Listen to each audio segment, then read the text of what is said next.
High, আজকে চলে এসেছি সন্ধেবেলায় বালুরঘাটের এক্সপো মেলাতে। তো যারা বালুরঘাটের আশেপাশে থাকো বা বালুরঘাটে থাকো তারা তো সকলেই জানো এই শীতের দিনে আমাদের এখানে কিন্তু একটা বিশাল বড় এক্সপো মেলা আসে।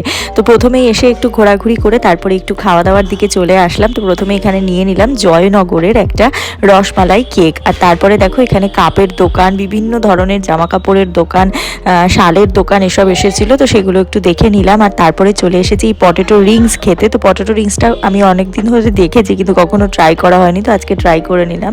আর তারপরে দেখো এখানে সাউথ ইন্ডিয়ান ভাড়া নিয়ে নিয়েছি, এটা দারুণ খেতে ছিল, তোমরা মেলায় গেলে অবশ্যই ট্রাই করো।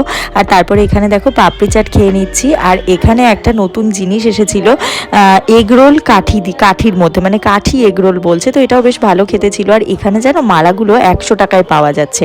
আর তারপরে চলে আসলাম এখানে খেজুর গুড়, নড়েল গুড় এগুলো কিনতে। আর তারপরে এখান থেকে এই পাঁপড় আর আচার নিয়ে নিলাম। তো চলো, কেমন লাগলো জানিও, টাটা।